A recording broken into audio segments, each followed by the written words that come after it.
छूटल किनार तले टूटल पतवार हो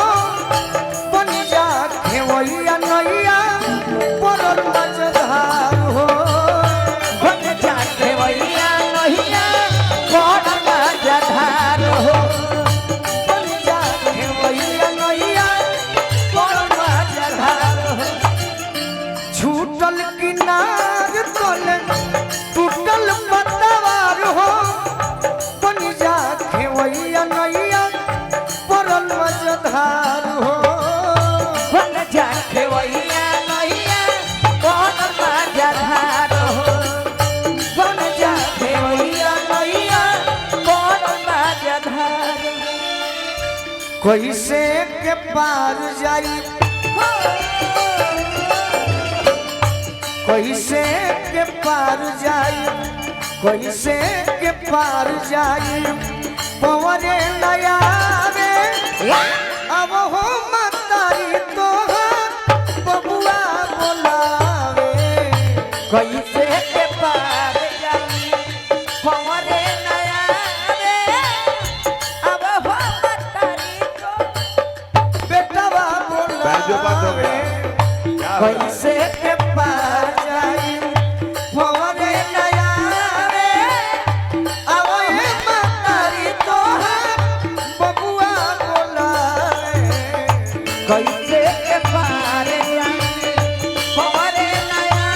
रे अब हो मतारी तो बबुआ बोलावे कैसे के पार चैतो में हो जाना चैतो में हो जाना सवनवाया हो मैया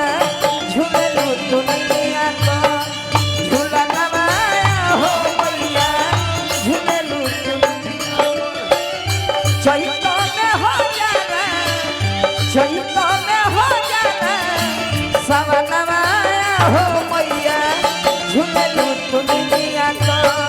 झूलनवाया हो मैया झूलू दुनिया को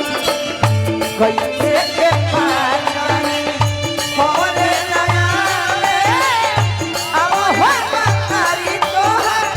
बबुआ बोलावे कैसे के पार जाई और का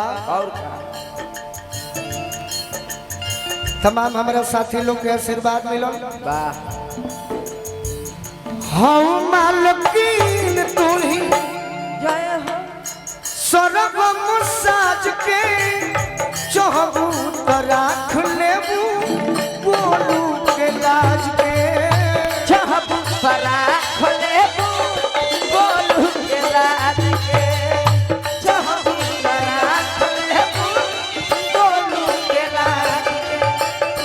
हम मालकीन तुही स्वर्ग साज के चहबू त राख लेबू बोलू के लाज के चाहबू परा खोलेबू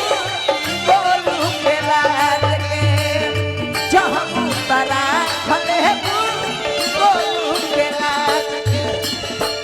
40 गो रहे थे बस बस सुनु सोम दिल समय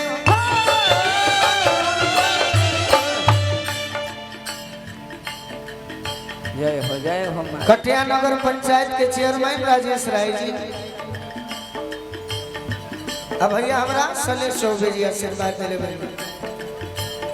सोनू सोम दिल सोमे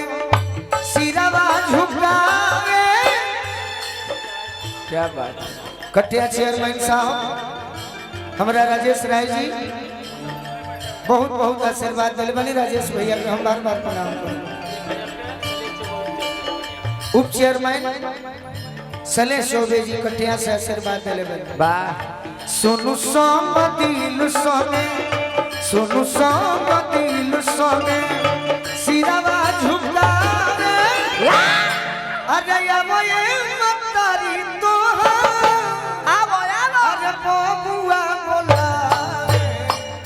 सोनू सोमनी लसोगे सिरवा झुकावे आवो ये मूड बनाओ बबुआ बोलावे